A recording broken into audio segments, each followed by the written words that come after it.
रांची से एक ऐसी खबर है जो बियर प्रेमियों का दिल बैठा सकती है। रांची के नगरी स्थित JSBCL के गोदामों में रखी गई 1,80,000 लीटर बियर नाली में बहाई जा रही है।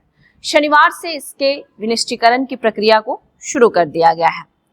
चलिए आज के इस वीडियो में हम जानते हैं कि आखिर इतनी भारी मात्रा में बियर एक्सपायर कैसे हुई, इससे किसका नुकसान हुआ और भविष्य में ऐसी बर्बादी ना हो इसके लिए क्या क्या करना चाहिए।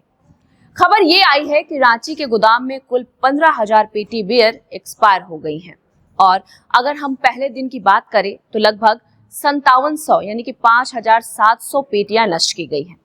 गणित बहुत सरल है कि एक पेटी में 12 लीटर बियर होती है, यानी पहले दिन 68,400 लीटर बियर खत्म कर दी गई।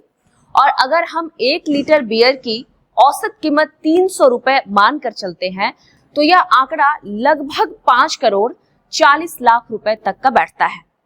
तो इतनी बड़ी रकम की बियर अब सिर्फ कचरा है। आखिर इसके पीछे जिम्मेदार कौन है? सवाल बहुत गहरा है।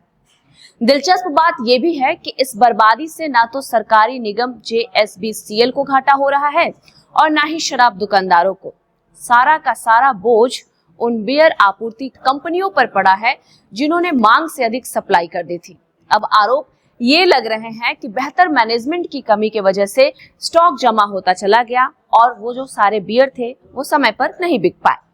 जिन ब्रांड्स की बियर सबसे ज्यादा बर्बाद हुई है उनमें कंगारू, किंगफिशर, अल्ट्रा लेजर, फ्रूस्ट और हंटर जैसे नाम शामिल है।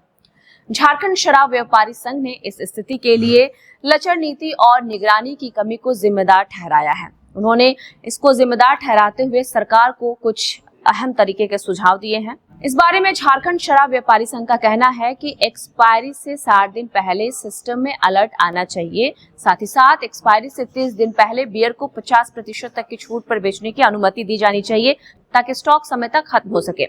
इसके अलावा FIFO यानी कि FIFO सिस्टम यानी गोदामों में फर्स्ट इन फर्स्ट आउट नियम सख्ती से लागू किया जाए, यानी कि जो माल पहले आया है उसे पहले बेचना है और जो माल बाद में आया है उसको बाद में बेचना है।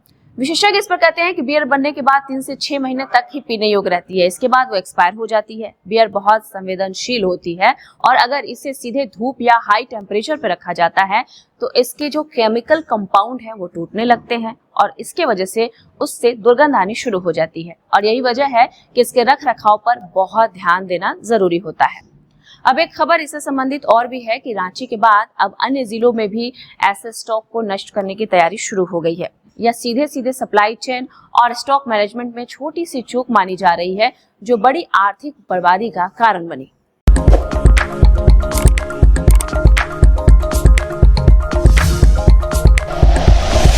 Like and share videos, subscribe करें हमारा चैनल और प्रेस करें बेल आइकॉन। News 11 भारत, सच है तो दिखेगा।